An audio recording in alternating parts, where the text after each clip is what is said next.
How you doing? Funny. Sup? Alright, this is week 3. I have one note card and I have my PowerPoint presentation. Now you have to scan the audience, babe. Scan 'em. It's okay for drinking. Slow mo. Slow mo. Tell him, Kale. Alright, now you can. Okay. Alright, so this is my week 3 speech. It is a speech about starting a vegetable garden or a flower bed. I did do a PowerPoint. This speech is based on using visual aids. So, alright. The first step in planting your garden is, where do you plant? There are large yards, which would give you more options to plant bigger gardens, or there's smaller yards, which would give you the option to use either raised beds or pots or different planters around the property. Sometimes you have to get creative when doing flower beds. You can also be creative with your vegetable gardens and use containers to grow your tomatoes and peppers and stuff like that. So when planning for your vegetable gardens, it's best to figure out how much your family is going to benefit from growing your own vegetables.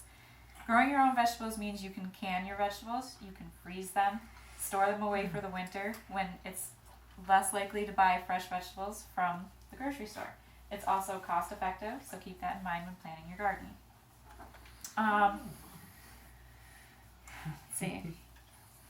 You can do, when you are planting your vegetables, do your homework as far as which seeds to plant, because you can start your seeds indoors this time of year in trays or pots.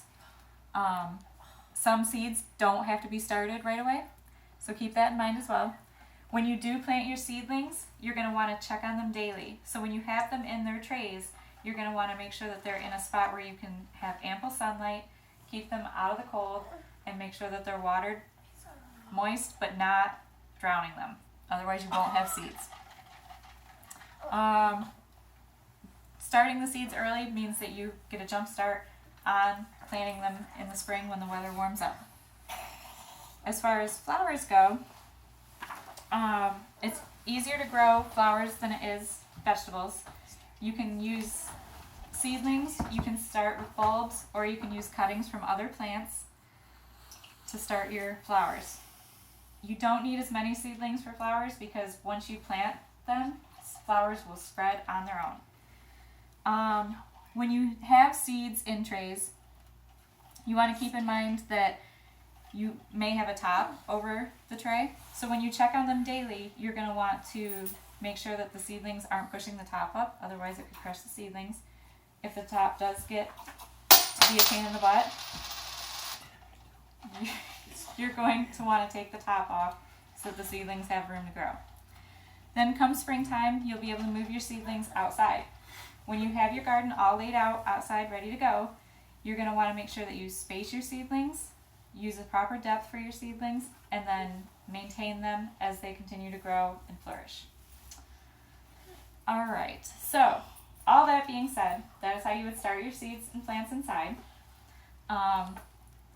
In order to be a successful green thumb, you just want to keep at it, keep doing your research and homework on how to grow things, and pay attention to how well you grow your seedlings. That's it. Perfect. Alright, scan the card again, because I need all of them in there. You can clap if you want.